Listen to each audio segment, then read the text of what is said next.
Hello students of class 12th economics. बेटा, जैसे कि आपका chapter number 2 some basic concept of macro economics continuity में है, जिसमें बेटा हमने प्रीवियस वीडियो में आपके depreciation reserve fund, obsolescences, expected and unexpected दो के बारे में पढ़ा था। आज बेटा हम इसको थोड़ा सा और क्लियर करेंगे, एक्सपेक्टेड अनएक्सपेक्टेड को, कंजम्पशन ऑफ फिक्स्ड गुड और कैपिटल लॉस, इन दोनों के बीच का डिफरेंस, क्योंकि आधे बच्चों को ना इनका बीच का डिफरेंस ही पता नहीं चलता कि हमें क्या करना चाहिए।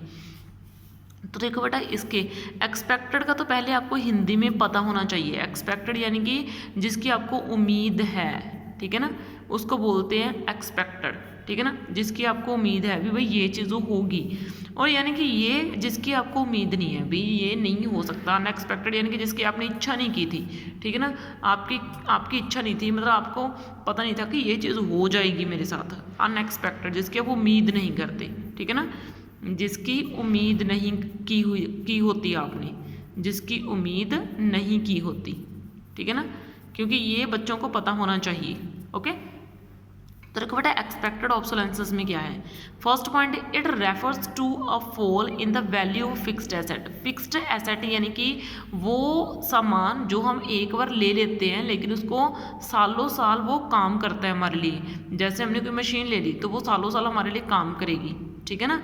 तो जब आप उसको यूज़ करोगे, आप कोई मशीन है, कोई प्लांट वगैरह आपने लगाया, प्लांट, आधे बच्चों को ना प्लांट नहीं पता होता, जैसे थर्मल प्लांट नहीं होता, जैसे बिजली पैदा की जाती है, उसको बोलते हैं ऐसे प्लांट्स, ठीक है।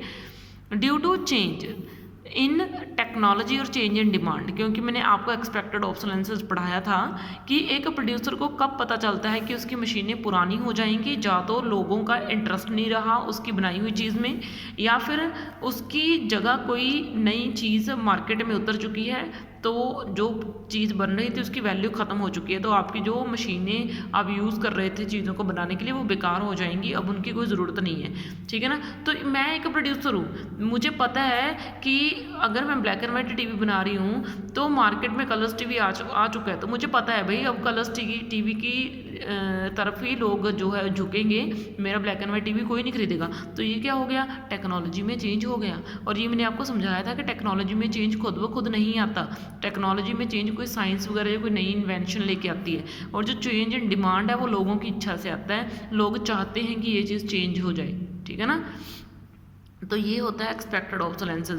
एक्सपेक्टेड ऑब्सोलेंसेस यानी कि जब टेक्नोलॉजी में या फिर डिमांड में चेंज होने के कारण फिक्स्ड एसेट यानी कि कोई मशीनरी वगैरह किसी काम की नहीं रहती, उसकी वैल्यू ख़त्म हो जाती है, तो उसको बोलते हैं एक्सपेक्टेड ऑब्सोलेंसेस। और अनएक्सपेक्टेड ऑब्सोलेंसेस में क्या होगा, इसमें मशीनरी की वैल्यू या किसी फिक्स्ड एसेट की वैल्यू गिरेगी, कम होगी, वो मशीनरी बेकार हो जाएगी। लेकिन क्यों, क्योंकि ऐसा नहीं है कि मार्केट में मतलब लोगों के डिमांड चेंज होगी, ये वाला पॉइंट इसमें आप यूज़ नहीं कर सकते। पहले तो इस चीज़ को माइंड में रखना, क्योंकि आधे बच्चों को यही नहीं पता चलता कि हमें ये पॉइंट इधर लिखना है या इधर लिखना है। एक्सपेक्टेड का सीधा से हिंदी में मतलब याद रखो, उम्मीद, कि ये आपको पता है कि मेरे साथ होने वाला है। अनएक्सपेक्टेड का मीनिंग जिसकी आपको एक्सपेक्ट नहीं करते भी, आप हैरान हो जाते हो कि हैं मेरे साथ ये चीज़ हो गई, ठीक है ना। तो इट रेफर्स टू, इसमें भी आपके फिक्स्ड एसेट की वैल्यू कम होगी, लेकिन उसके कुछ कारण होंगे। उसका एक कारण है ड्यू टू नेचुरल क्लाइमेटीज, भी हो सकता है मैंने आज फैक्ट्री लगाई या मैंने 10 दिन पहले फैक्ट्री लगाई थी, अभी मेरी नई मशीनें थी, मैंने उनको यूज़ भी नहीं करा था, वो मशीनें सारी की सारी बेकार हो गई क्योंकि कोई नेचुरल आपदा आ चुकी है, कुदरती आपदा आ चुकी है, जैसे अर्थक्वेक आ गया या कोई फ्लड आ गया या मेरी फैक्ट्री में आग लग गई, तो मेरी मशीनें बेकार हो जाएंगी भाई। या फिर ऐसे हो सकता है कि इकोनॉमिक रिसेशन की, आपने नई फैक्ट्री लगाई, आपकी चीज़ें जो हैं बहुत आपने बनाई, लेकिन मार्केट में मंदी आ गई और आपको घाटा उठाना पड़ा, तो आप उस बिज़नेस को करना पसंद नहीं करोगे, आप उसको बंद कर दोगे। समझ रहे आ रही है मेरी बात भाई, आपने एक्सपेक्ट नहीं किया होता, ठीक है ना। जैसे मान लो मैं एक मोमोज़ बनाने वाली हूँ, मान के चल पड़ो, मैं ऐसे गाँव में जाती हूँ जहाँ पर कोई भी मोमोज़ बनाने वाला नहीं है, लेकिन खाने वाले बहुत हैं, लेकिन एकदम से क्या आ जाए, एकदम से क्या आ जाए, एकदम से महंगाई हो जाए और लोग खाना ही बंद कर दें या फिर बहुत कम पैसा उसके ऊपर खर्च करना स्टार्ट कर दें, तो मेरा तो धंधा चौपट हो जाएगा ना भाई, ठीक है ना। मैं तो किस उम्मीद से आई थी, वो तो उल्टा हो जाएगा, ठीक है ना। तो जिस चीज़ की आप उम्मीद नहीं की होती तो उसको बोलते हैं अनएक्सपेक्टेड, ठीक है। तो जो एक्सपेक्टेड ऑब्सोलेंसेस है वो डेप्रिसिएशन का पार्ट होती है, और डेप्रिसिएशन का मीनिंग क्या है कि आपने चीज़ को यूज़ करा है इसलिए वो चीज़ जो है ख़राब हुई है, क्योंकि डेप्रिसिएशन में क्या आ जाता है, डेप्रिसिएशन का मीनिंग आपने चीज़ को बरता है, आपने चीज़ को यूज़ करा है इसलिए वो चीज़ ख़राब हुई है। और अनएक्सपेक्टेड में हो सकता है आपने मशीन को बिल्कुल टच भी ना करा हो, आपने यूज़ भी ना करा हो, वो फिर भी ख़राब हो जाती है, तो उसको कैपिटल लॉस बोलते हैं। डेप्रिसिएशन मीन्स आपने चीज़ को यूज़ करा है तो चीज़ ख़राब हुई है। कैपिटल लॉस में आपकी चीज़ नई भी हो सकती है तो भी वो ख़राब हो सकती है, जैसे कुदरती आपदा आ गई, आपने नई नई फैक्ट्री लगाई, उसमें आपने अभी मशीनों से काम भी नहीं दिया था कि आपकी मशीनें जो है वो ख़राब हो चुकी हैं, वो डैमेज हो चुकी हैं, गल चुकी हैं, ठीक है ना, तो किसी काम की नहीं, तो वो क्यों है, वो कैपिटल लॉस है। बस ध्यान रखना डेप्रिसिएशन में सिर्फ वही चीज़ें आएंगी जिनको आपने यूज़ करा है, लेकिन कैपिटल लॉस में वो चीज़ें भी आ सकती हैं जिसको आपने बिल्कुल यूज़ नहीं करा, तो it is not a part of depreciation. Unexpected obsolescences depreciation में नहीं मानी जाती। अनएक्सपेक्टेड ऑब्सोलेंसेस के कारण मशीनों की जो भी खराबी आती है वो कैपिटल लॉस में मानी जाती है, ठीक है ना। और एक्सपेक्टेड ऑब्सोलेंस का थर्ड पॉइंट, एक्सपेक्टेड ऑब्सोलेंस को जब मुझे पता है, एक प्रोड्यूसर को पता होता है कि इन फ्यूचर मेरे साथ ये चीज़ होने वाली होती है, तो वो अपनी मशीन को जो है ना रिप्लेस करने के बारे में सोच रहा है, तो इसलिए वो पहले ही एक फ़ंड जुटाना इकट्ठा कर देता है। तो जो फंड में वो पैसे इकट्ठे करता है उस मशीन को नया लेके आने के लिए, उसको डेप्रिसिएशन रिजर्व फंड बोला जाता है। लेकिन अब एकदम से आग लग गई है ना, मेरे पास तो कोई फंड नहीं है अपनी मशीनों को लेके आने के लिए, तो आपने ना वो सुना होगा, अब जैसे बॉयज़ और गर्ल्स को आजकल के तो पता ही है, अगर आपके पास बाइक है, आपके नया नया बाइक है, अगर वो चोरी हो जाए और आपने उसका इंश्योरेंस करवा रखा तो आपको आपके पैसे वापस मिल जाते हैं। वैसे ही अगर मैं एक प्रोड्यूसर हूँ तो मेरे पास इतना दिमाग तो होगा ही कि मुझे अपनी मशीनों का जो है इंश्योरेंस करवा लेना चाहिए, तो जो भी मेरी मशीनें ख़राब वगैरह होंगी या जो भी मेरी मशीनें डैमेज हो जाएंगी मुझे उसकी भरपाई हो जाएगी इंश्योरेंस के बदले में, ठीक है ना, इंश्योरेंस के बदले में उसकी जो है भरपाई हो जाएगी, मुझे मशीनों का नुकसान नहीं होगा। तो डेप्रिसिएशन में जो मशीनें ख़राब होती हैं, ठीक है ना, उसका इंश्योरेंस नहीं बल्कि उसको डेप्रिसिएशन रिजर्व फंड से नया लाया जाता है। लेकिन अनएक्सपेक्टेड ऑब्सोलेंसेस में जो मशीनें ख़राब हो जाती हैं उनका जो खर्चा है वो इंश्योरेंस से पूरा किया जाता है। समझ में बात, आधे बच्चों का ना एक्सपेक्टेड और अनएक्सपेक्टेड में बहुत प्रॉब्लम आती है, मैंने देखा है बच्चों को पता ही नहीं होता कि एक्सपेक्टेड कौन सा होता है और अनएक्सपेक्टेड कौन सा होता है, तो कंसेप्ट बिल्कुल एक दूसरे से इक्वल होते हैं, बिल्कुल डिफरेंट होते हैं, सॉरी, और इन दोनों में गड़बड़ कर देते हैं बच्चे। आगे इस चीज़ में बच्चों को बेहद प्रॉब्लम है, consumption of fixed capital and capital loss, क्योंकि आधे बच्चों को तो कंजम्पशन ऑफ फिक्स्ड कैपिटल का मीनिंग ही नहीं पता होगा।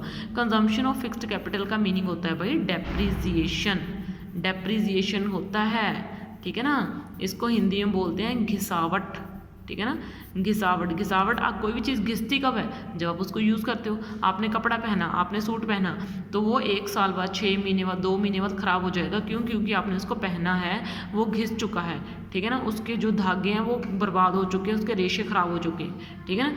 तो ये होता है consumption. Consumption of fixed, consumption का मीनिंग क्या होता है, यूज़ करना फिक्स्ड कैपिटल का। तो मैंने आपको डेप्रिसिएशन में भी तो यही बोला था यहाँ पे कि आपने चीज़ को यूज़ करा है तो वो डेप्रिसिएशन का पार्ट मानी जाएगी। तो डेप्रिसिएशन का मीनिंग क्या हुआ, आपने चीज़ को यूज़ करा, यूज़ करने करते करते वो चीज़ बर्बाद हो गई, ख़राब हो गई। आप चीज़ों को यूज़ करोगे तो ख़राब तो होंगी ना।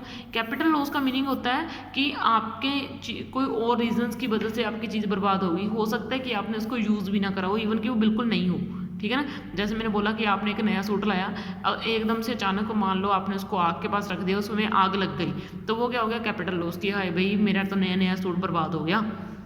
समझ में आ रही है बात, ठीक है ना, ये चीज़। तो देखो बेटा, अब हम आगे बढ़ते हैं, इसका फर्स्ट पॉइंट है ये देखो, it refers to loss of value. देखो इसमें भी चीज़ की कीमत कम होती है फिक्स्ड एसेट की, while these are being continuously used in the process of production.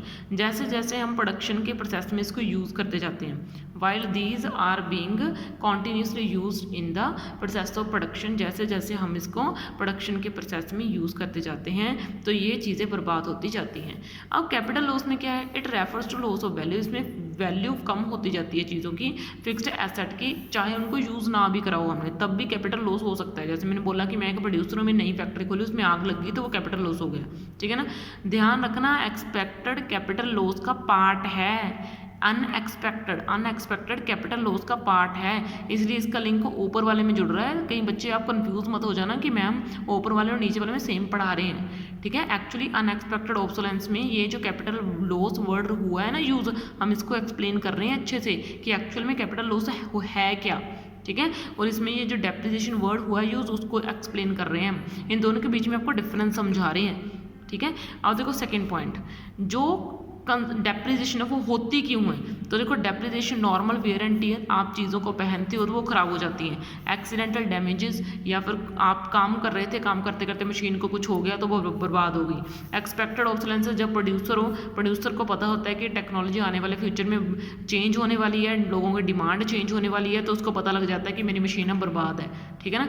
तो लेकिन आप ऐसा नहीं है कि आपने मशीन से काम नहीं लिया, ऐसा थोड़ी ना कि आपने आज कलर टीवी की मशीन ले आई, आज आपने ब्लैक एंड वाइट की टीवी की मशीन लेके आए और आप कल मार्केट में कलर टीवी उतर गया, ऐसा तो कभी नहीं होता भाई, इतना तो छेती कुछ भी चेंज नहीं होता स्ट्रक्चर।